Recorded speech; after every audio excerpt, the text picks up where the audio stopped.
దేవుని పరిశుద్ధ నామమునకు మహిమయు ఘనతయు కలుగునుగాక. ప్రియమైన దేవుని బిడ్డలారా, నేను మీ యొక్క మిఖాయ సహోదరుణ్ణి. మరి మీకు వాగ్దానం చేసిన విధంగా ఈ రోజు నుంచి కొత్త సినిమా విడుదల కాబోతుంది. అదే పరమగీతము.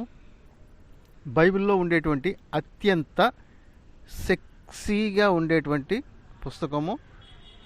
ఈ పుస్తకం యొక్క హైలైట్స్ అంతా ఏంటంటే, సాలొమోను దావీదు కుమారుడు, వాడికి 1000 మంది భార్యలు, 700 మంది వివాహము చేసుకున్న భార్యలు అయితే 300 మంది ఉంపుడుగత్తెలు. మరి ఇంతమందిని పెట్టుకుని వీడు రాజ్యాన్నే ఏలుతున్నాడో, లేదంటే ఒక్కొక్క దాన్ని ప్రతిరోజు పనిలోనే నిమగ్నమై ఉన్నాడో నాకైతే అర్థం కావడం లేదు. వీడు చేసినటువంటి ఈ లైంగిక సంబంధాలు, పరాచకాలు, ఈ సాలొమోను యొక్క రాచలీలలు, ఇవన్నీ వాడు చేసినవి సరిపోవని పుస్తకంలో మరీ రాసి పెట్టుకుంటే, ఈ దౌర్భాగ్యులు, క్రైస్తవ దౌర్భాగ్యులు దాన్ని తీసుకొచ్చి బైబిల్లో తగిలించి, దీన్ని చదవండి, దీన్ని చూసి నేర్చుకోండి, మీరు కూడా అవలంబించండి అని పరోక్షంగా మిమ్మల్ని ప్రేరేపిస్తున్నారు. వీడు ఒక్కొక్క భార్యతోడు ఒక్కొక్క రోజుని చేసేటువంటి రొంకుతనాన్ని తీసుకొచ్చి ఏమని చెప్తున్నారు తెలుసా? పరిశుద్ధాత్మకిని, ఆ సంఘానికి, వధువైనటువంటి సంఘానికి ఉండేటువంటి ఆ ప్రేమ అనుభూతి అంటున్నారు వీళ్ళు. అంతేకాదు, ఈ వయసులో ఉండేటువంటి కుర్రగాళ్ళు అమ్మాయిలు కూడా వీళ్ళ లవ్ లెటర్ రాసుకునేటప్పుడు దాంట్లో ఈ వాక్యాలు ఉపయోగించి, ఈ వాక్యాలను కోట్ చేసుకుంటూ వీళ్ళు ప్రేమలేఖలు రాసుకుంటున్నారు. అంతేకాదు, చర్చికి వెళ్ళినటువంటి స్త్రీలనందరినీ కూడా ఈ పాస్టర్లు ఈ రకంగానే వాడుకుంటున్నారు. ఇంకా చెప్పాలంటే, అప్పుడు ఈ బైబిలు ఈ స్త్రీలని ఈ లోకంలో మాత్రమే కాదు, వాళ్ళు చెప్పేటువంటి రాబోయే ఆ పరలోకంలో కూడా ఈ స్త్రీలను వేశ్యలుగానే వాడుకుంటున్నారు. నేను చెప్పాల్సిన అవసరం లేదు. మీరే ఈ బైబిల్లో ఉండేటువంటి పరమగీతము అనేటువంటి ఒక గ్రంథాన్ని చదివి మీరే తెలుసుకోండి. అది నేను ఒక్కొక్కటిగా వివరిస్తూ వస్తాను. మీరు పరమగీతము మొదటి అధ్యాయము మొదటి వాక్యము చదవగానే అలా మీకు ఇంకా ఒళ్ళు గగురు పొడుస్తుంది అనమాట. ఒక్కొక్క వాక్యము కూడా అంత లొచ్చగా ఉంటుంది, కళ్ళకు కట్టినట్టు ఉంటుంది, అంత రంకుగాను ఉంటుంది. ఇప్పుడు ఈ రోజుల్లో ఎవరైనా చాలా చోట్ల ఎవరైనా ప్రేమికులు కూర్చున్నారో చేసుకుంటున్నారంటే చాలామంది వీడియోలు తీసుకుని వాటిని దాచిపెట్టుకుంటారు తర్వాత చూసుకోవడానికి.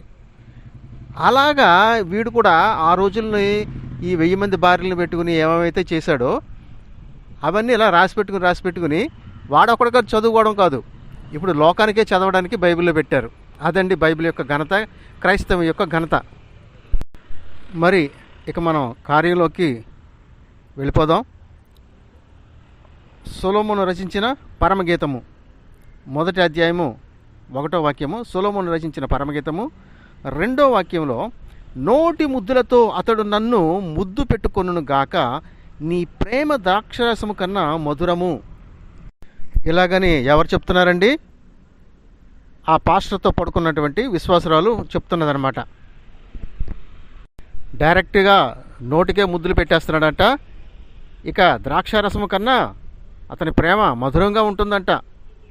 మరి ఏ రసం అనేది ఆలోచించండి. ఇక్కడ ఆ స్త్రీయే మళ్ళీ కూడా ఆ వరుణ్ణి, సాలొమోనుని తెగ పొగిడేస్తుందన్నమాట. అతను చూపించినటువంటి రాచలీలలకి ముగ్ధురాలైపోయి తెగ పొగిడేస్తుంది. 3వ వాక్యము, నీవు పూసుకొను పరిమళ తైలము సువాసన గలది, నీ పేరు పోయబడిన పరిమళ తైలముతో సమానము, కన్యకలు నిన్ను ప్రేమించుదురు. చూసారా?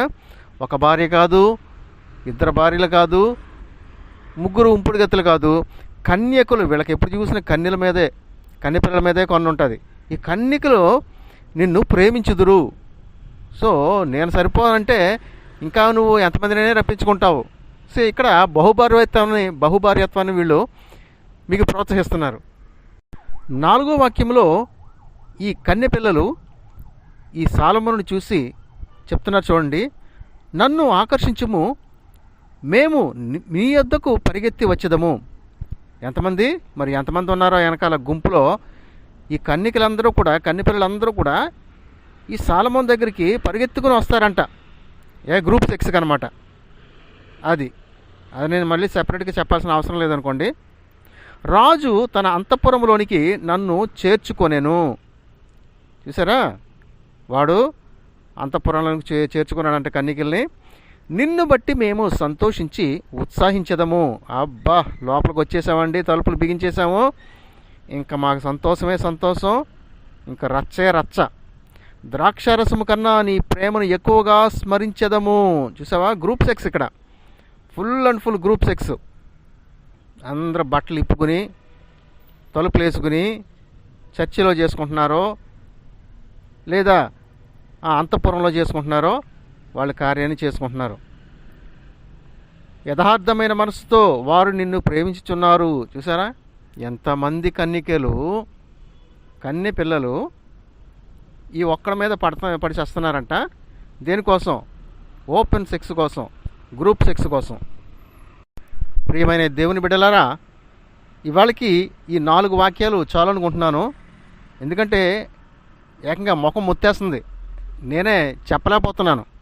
వినేవాళ్ళకి ఇంకెలా ఉంటుందో చూడండి. కాబట్టి దయచేసి 4 వాక్యాలు ఉంటే 4 వాక్యాన్ని క్షుణ్ణంగా పరిశీలించండి. నేను చెప్తున్నది ఉన్నది ఉన్నట్లు ఉన్నదా లేదా అని చెప్పేసి పరిశీలించండి. ప్రతిదినము మీరు వాక్యపఠనం చేయించున్నప్పుడు మీరు దయచేసి ఒక వాక్యాన్ని మనసులో ఉంచుకొని ధ్యానించాలి. అదేంటంటే అపోస్తలుల కార్యములు 17వ అధ్యాయము 11వ వాక్యము.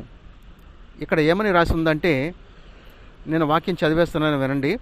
వీరు తెస్సలోనికలో ఉన్న వారికంటే ఘనులయుండిరి గనుక ఆసక్తితో వాక్యమును అంగీకరించి పౌలును సీలయును చెప్పిన సంగతులను అలాగున్నవో లేవో అని ప్రతిదినమును లేఖనములు పరిశోధించుచూ వచ్చిరి.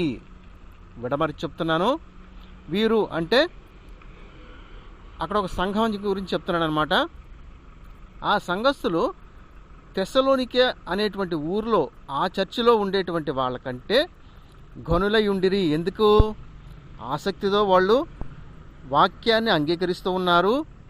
అంతేకాదు పౌలు శీల అనేటువంటి 2 పాస్టర్లు కూడా చెప్పిన సంగతులు అలాగే ఉన్నాయో లేవో అని ప్రతిదినము లేఖనములు అంటే అప్పట్లో ఉండేటువంటి బైబిల్, ఆ బైబిల్లోనే వీళ్ళు చెప్పిన రెఫరెన్స్ అంతా కరెక్ట్గా ఉందా లేదో అని చూసుకుంటూ పరిశోధించుచూ వచ్చిరి.